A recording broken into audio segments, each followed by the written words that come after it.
What up? Welcome to Sugar Bets. You got the Candyman here. Let's welcome in Sweet Ian, our favorite UFC handicapper. All right, we're gonna get into Fight Night tomorrow, April 22nd. Happy 420, everybody! Happy 420 to my man Ian. How you doing, Ian? How was your week? This is a long week. I'm glad it's Friday. I'm glad there's lots of violence happening this weekend. Matter of fact, it's a big week, big weekend for fights, not just UFC. We got a big boxing match, Gervonta Davis, Ryan Garcia happening. We got the UFC fights. One is happening, Nongo versus Haggerty. It's going to be a big fight. Bellator, there's two Bellator cards. There's one tonight, and then tomorrow, Rufian Stotts versus Pat Mix. Pat Mix, I One. used to train with that guy a little bit. He's a cool dude. Oh, no shit. Where at? Syracuse? Buffalo. Oh, Buffalo, New York, represent. Guarantee he doesn't remember me, but he has choked me more than once. I'm curious to get your thoughts on the boxing match at some point.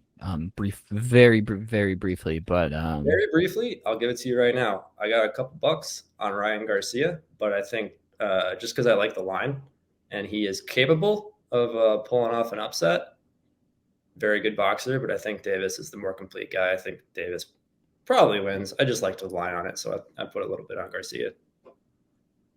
yeah, Garcia, you can get at FanDuel right now at plus 210, and so obviously Davis is the bigger favorite. Oh, wrong side of it.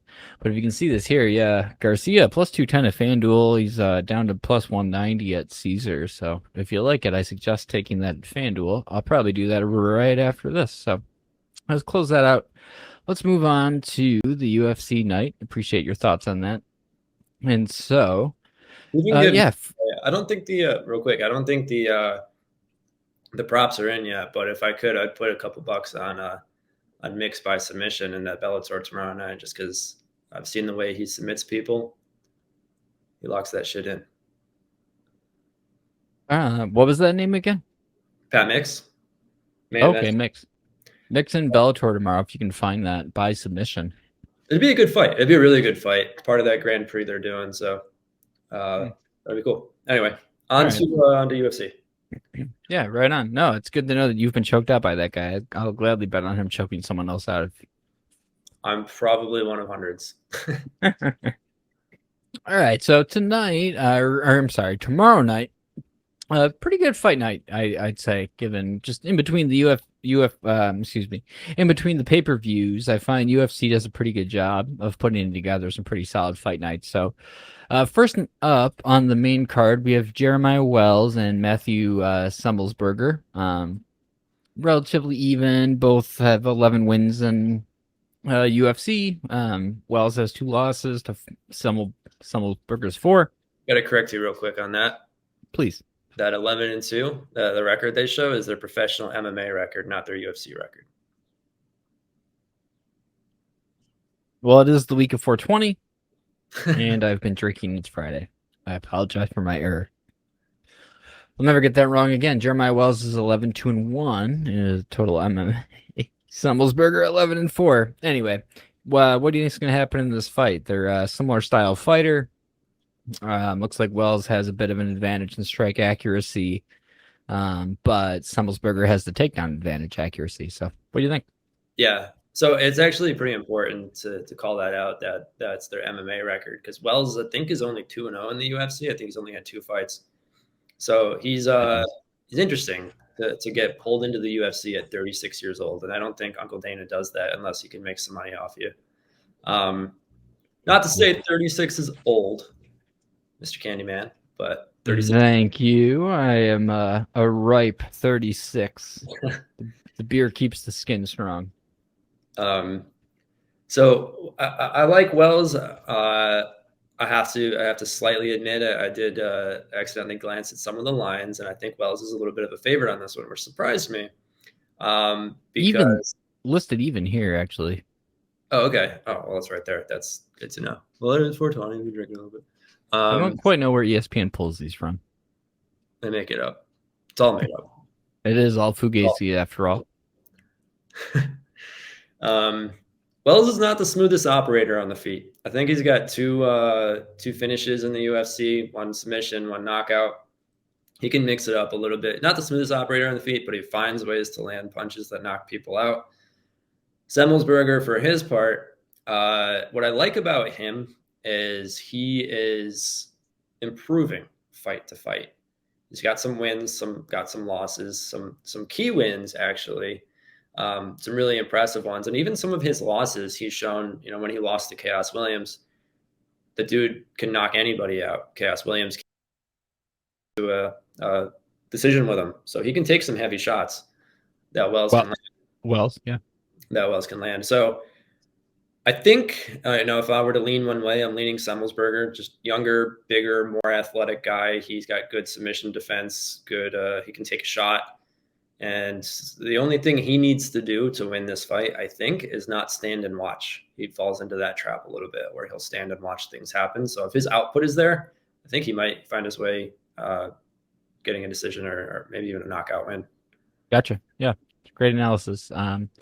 Interesting about that is just, again, so Ian always gives us the kind of the handicaps, what the fighters are like, their backgrounds, what's important to look out for, how a fight might go, and if it doesn't go the certain way, the secondary way it might go. And then what I do, Candyman here, we come in, we look at the odds. So Semelsberger, you can tell that the market is generally in agreement with Ian, where it could kind of go either way, but there are some slight leans towards Wells, like you mentioned early on. So FanDuel's at minus 112 for Wells. MGM, though, is where we see the advantage. So if you like Semelsberger, you can get him at minus 105 on the MGM Sportsbook. And you can see our Odds Jam, my favorite site to check all the odds at all the sportsbooks, Odds Jam. They also use a market average to kind of show you what, without the VIG, the odds should be. And so they basically have this fight 50-50. We've got Sweet Ian telling us he favors Semelsberger, and I've got MGM giving me Semelsberger at minus 105. I'm very happy to take that. So I'm gonna lock that in. I'm gonna put Semelsberger 105 at MGM right now. Click, click, click, tap, tap, tap. Boom. Bet it and forget it. And then we'll watch that tomorrow and check who won. Right on. All right, so Semelsberger, first bet of the night, and at MGM and minus 105. Fantastic. All right, let's get back to the fight card. We'll move on to the next fight, which is women's flyweight match. We have Lucindo versus Walker. Lucindo is a little more experienced in MMA. Thank you, Ian, for the lesson. 13-5 versus Walker at 8-3. Relatively evenly matched in terms of height, weight. Obviously, Walker's got a bit of age advantage, but Lucindo's got a lot of fights for a 21-year-old. So, curious how you see this one going. So this is actually going to be a pretty good fight. I think Lucindo, 21 years old, has 18 professional MMA fights. I don't know how many amateur fights, but she's been doing it pretty prolifically for a few years. She's got the hands. Walker's got the subs. That's how I look at it. Neither one of them have had much time in the UFC. We haven't really seen too much of either one of them. I think they're both 0-1 in the UFC, if I'm not mistaken. I know Lucindo at least is. Walker may have had a couple fights in the UFC, but lost her last one. Regardless, both coming off a loss in the UFC. Based on these lines, and this kind of what you always say, if it's a coin flip, if it's a 50-50 thing, go with the line. I think Walker by sub is not a bad play. I would take Walker maybe even straight up because I'm not sure how this goes. But I think Walker has the ability to sneak in a submission against the younger Lucindo. Pull up the odds real quick. I'm gonna check. Have you personally seen this at any other book? For whatever reason, Odds Jam only seems. What's that? It's definitely on FanDuel. Okay. All right. Yeah. Because for whatever reason, Odds Jam only is pulling a Bally bet, so that's not going to be useful today. But if you have it on FanDuel, what are the odds you see on FanDuel? Do you mind sharing? Okay. Odds Jam is typically best in the industry when it comes to having all the lines. Right? You just lost your sponsorship. they want to sponsor me, I'll talk better about it. Lucindo's minus 355, Walker's plus 270.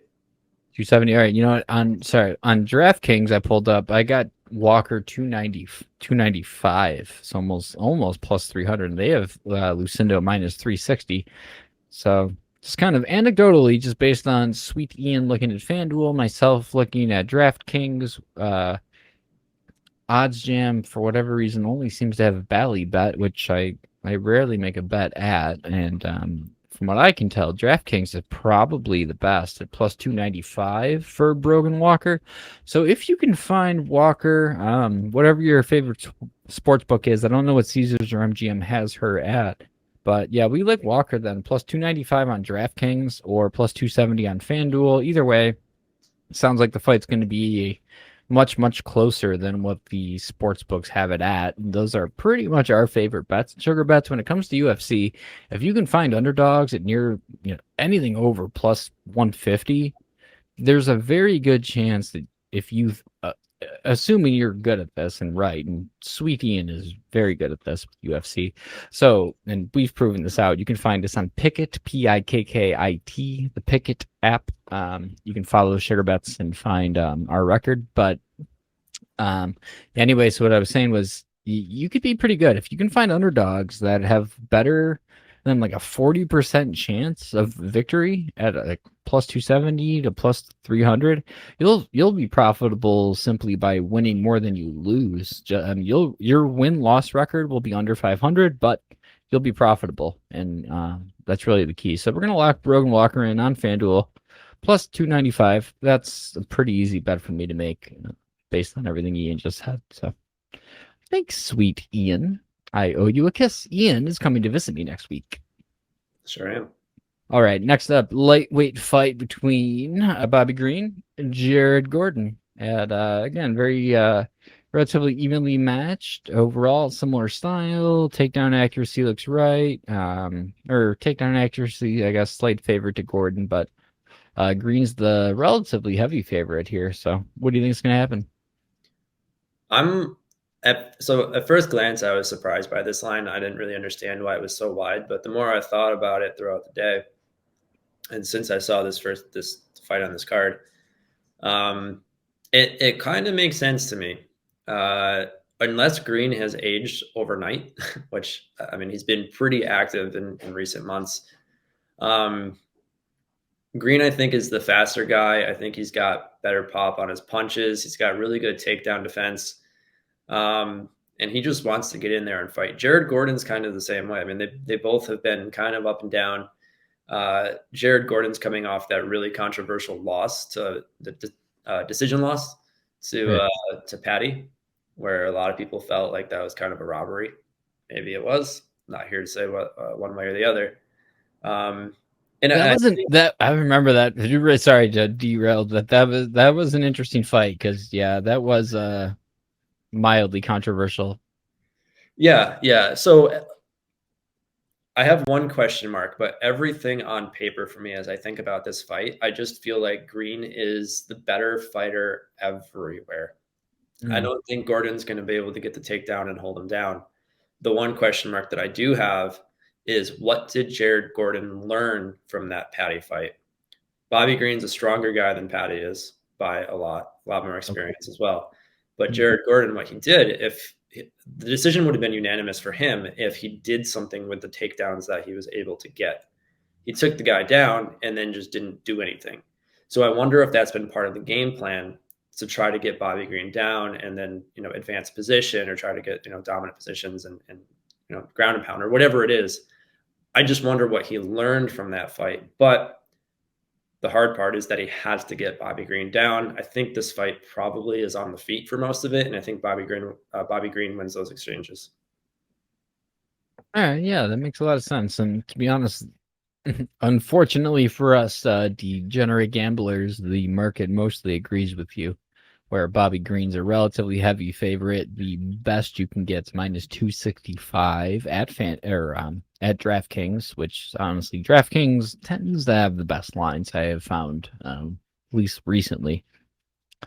And the over under on rounds has the over 2.5 as a heavy favorite. So pretty well agrees with everything you just said. Bobby Green on the feet, probably by points, unless there's some lucky KO.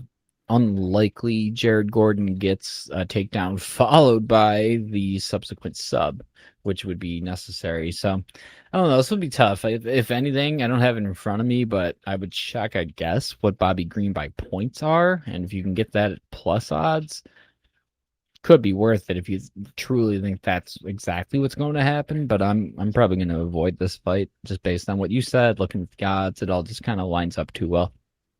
Yeah, I stayed away from it. I mean, there's probably value on Gordon by points if you think. I don't know. Yeah, I would leave it alone. yeah, you'd really have to put it on points for Gordon, and it's a super long shot, so Yeah, probably not ideal.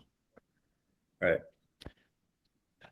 All right, that's fine. We can avoid a bet. We don't have to bet on every fight and every event ever. All right. Next up, we got a middleweight fight. We have Brad and uh, Blue. Brad yeah, go ahead. Tavares, Bruno Silva. Bruno Silva, Brandon Tavares. Brandon Tavares is a bit of a favorite. Looks like it's about a maybe a 55-45 fight according to Vegas. So, what do you got here?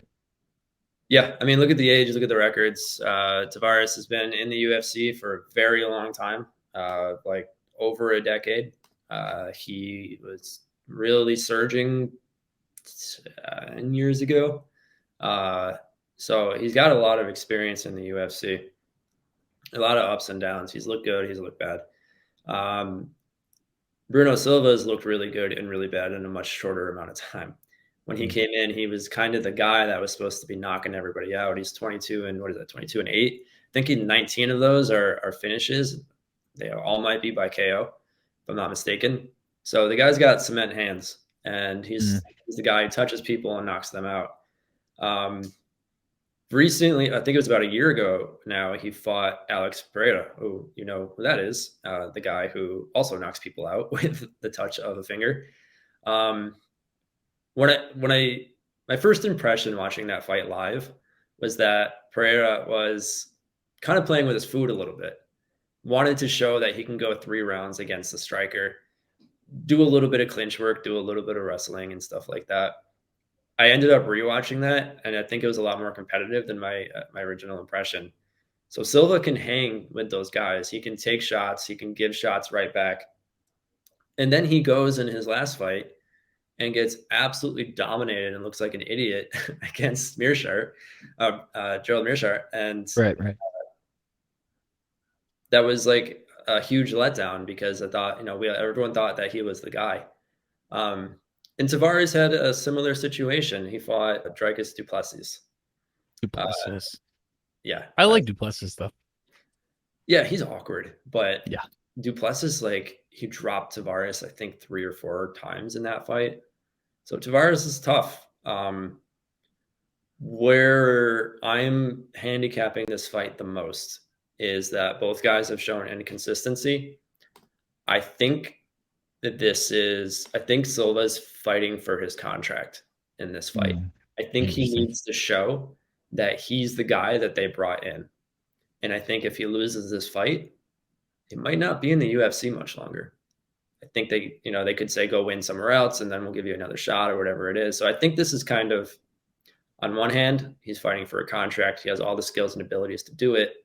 On the other hand, what have we repeatedly seen in recent weeks? The older, more experienced guy beating up the young up and comer. Rob Font, Pedro Munoz did it. Yep. Edson Barbosa did it last week. We're like, it's a pattern we're seeing in recent weeks. So I'm kind of inclined to just play the line on this one. Mm-hmm. Yeah, no, I feel you on that 100%. And so the market probably should be a little closer than it is. Yeah, it's pretty far to Tavares. You can get as far as 168. Minus 168 is the favorite on Tavares at FanDuel. What's funny about that is FanDuel is not giving you much on Silva at plus 136. They're also relatively low there. So on what I would do is just, if you have all the books, and I highly suggest you do have all the sports books available to you so you can get the best line. because that really, I mean, it seems like a small difference, but that 4 to 5, and especially a 10 difference here, that it is quite a big difference. I don't have the math in front of me, but that is percentages of expected value difference, and so make sure you get the best odds you can. So we're gonna take Silva at Caesars at plus 140. I do have Bally bet. I might just split the bets just so the sports books don't get too wise to me, because they will, and they'll start limiting you when you win too much. But you can get Bally bet and Caesars, Silva, Bruno Silva plus 140. I'm going to go ahead and just lock that in. Silva, love it. Okay, got that. Moving on. Get back to our main fight card. Next on the night's going to be the main event. We have, I'm guessing, Sergei Pavlovich and Curtis Blaydes. That's right. It's almost as if you watch UFC. It's crazy, right? All right. Yeah, big heavyweight main event. So not a title fight, but they're going to make it go 5 rounds as they do in the main events. So it should be a good one. Very equal height, weight, age. Pavlich has a bit of a reach advantage, and he looks like a southpaw, which could be interesting. His significant strike advantage is interesting. Per strike per fight. There's that per minute, excuse me. So yeah, strikes per minute. Looks like Pavlovich is throwing the fist quite a bit, and he lands at a decent accuracy rate of over 53%, despite that high strike percentage per minute. So what do you got? What do you think's gonna happen here? Yeah, what's interesting about that strike percentage, there's a stat that's not there that's pretty crucial to this, and that's time in the cage, like actual fight time. Pavlovich, he keeps knocking people out in the first round and in the first minute of the first round.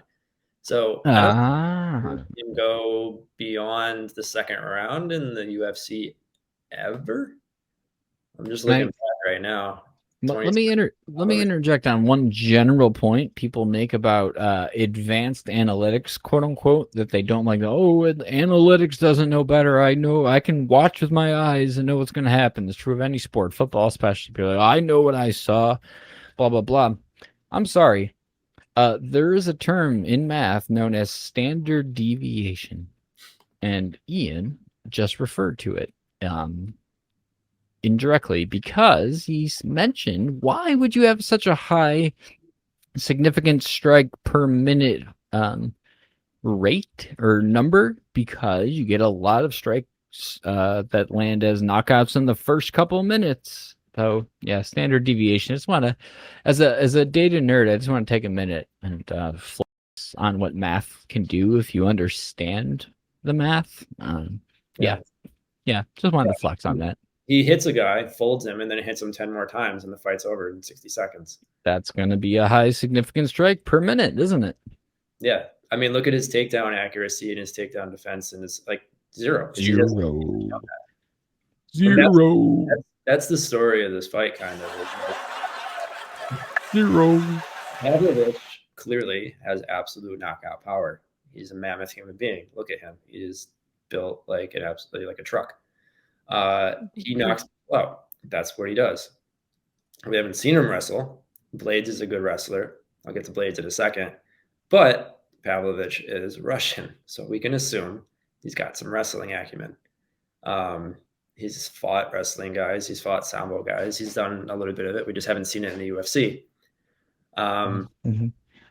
Blaydes has gone out of his way in recent fights to prove that he can fight people on the feet and get knockouts. And he's not just a wrestler. He's not just a ground guy. I don't think this fight is one that he's going to want to stand and trade punches with Pavlovich, because he'll die.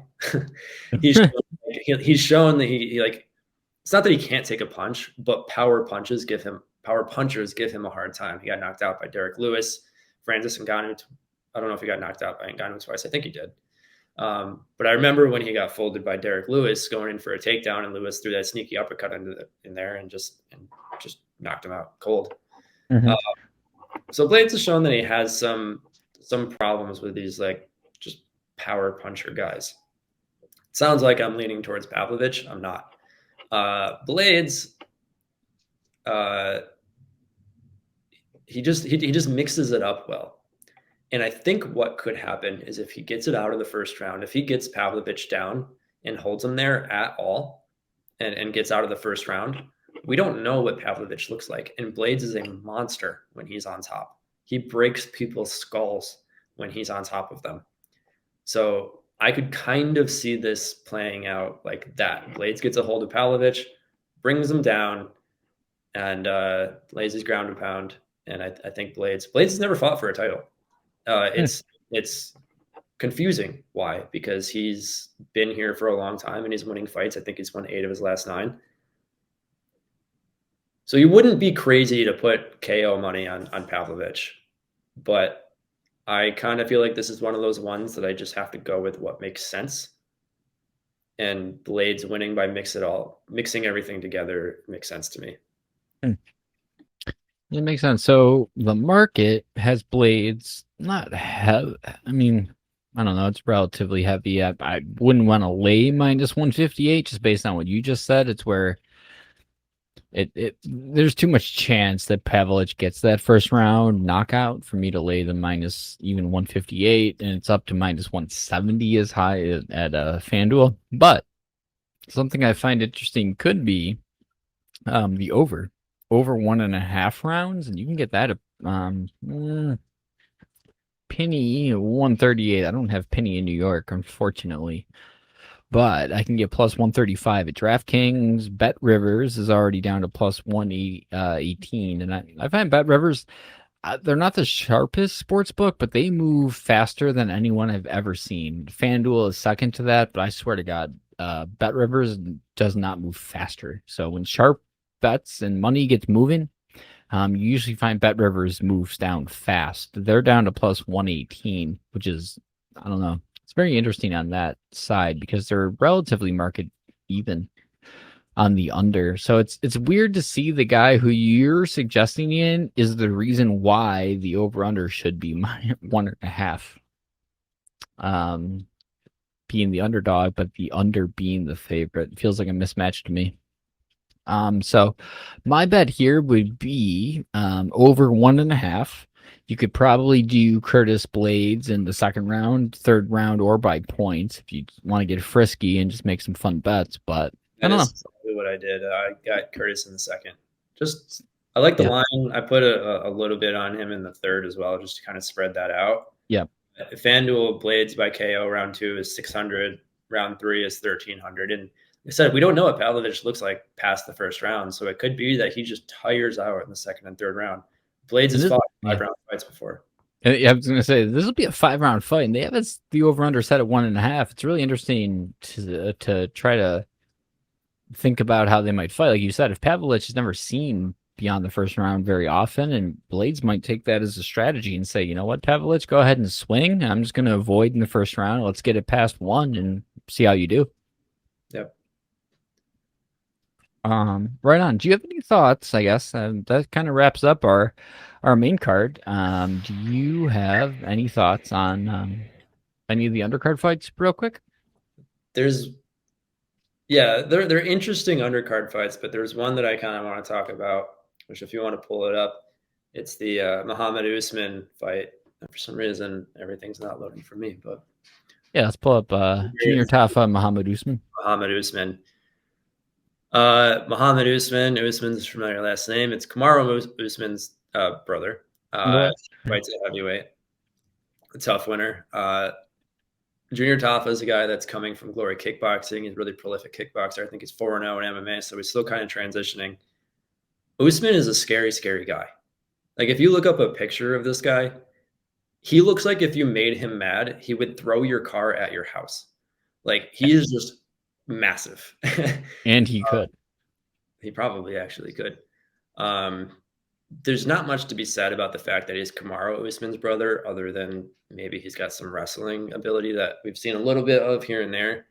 Tafa is going to be the more technical striker, but I keep not putting money on Usman and then being like, why do I do that? Because the way this guy goes in there and just knocks people out, people who are better strikers than him, and that's what gets me. Yeah, my God. I brought him up. Yeah. Holy shit. Yeah. He's one of those guys who he's the literal big brother. Yeah, he's one of those Oh, guys who kind of gets by on raw athleticism. And I would imagine he's cleaned up some of his brawling tendencies from his last couple fights and through tough and stuff like that. So for as good of a matchup this is for Tafa, I'm gonna just kind of be like, I'm gonna put money on the big scary man who like knocks people out when he shouldn't. yeah, that's fair. What's interesting is some of the sharper books, Penny Pinnacle, they're typically pretty sharp. They're at minus 120 on Tafa. Odds Jam taking the market average shows us that it's minus 1.8. If we show the no vig odds, it's actually yeah, same, about the same. Odds Jam tends to do that with the market average.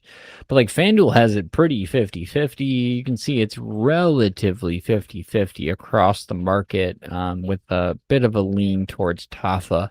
So yeah, in that case, I like to take the handicap and go and say, hey, Muhammad Usman, go give me that plus money. What's interesting, like Bet Rivers, for example, they pretty much have it 50-50 with heavily juiced. And juiced meaning, look at the VIG you have to pay. So you got to bet 113 to win $100 on the quote favorite. And you have to bet 112 to win $100 on the quote underdog. So it's Bally Bet's even further apart, kind of all over the place, the market on this. And when the market doesn't know what to do, I love trusting an expert, and I'm going to call you an expert. I don't care what you say, Ian. Um, yeah, Ian, he's our resident expert here. So, It's technically on a winning streak here. I've not been negative in like 6 weeks here. yeah, follow Ian. We got to get him on the Picket app. We got sugar bets you can find on the Picket app, and follow our ROI, all of our picks. You can get sign up for notifications there. Check our Twitter at SugarBets with a little underscore at the end, just because someone else owned the first one for some reason. Do shit with it. Facebook also at SugarBets, Twitch and YouTube also at SugarBets, and Instagram there's an underscore in between sugar and bets, but it's still at SugarBets. Got to get Sweet Ian his own handle one of these days. But thank you guys for tuning in. Enjoy Fight Night, April 22nd, tomorrow night. Should be a good one. It's been 420 weeks, so happy high to everybody out there. Ian, thanks again for joining. All right, guys. See you Later. later.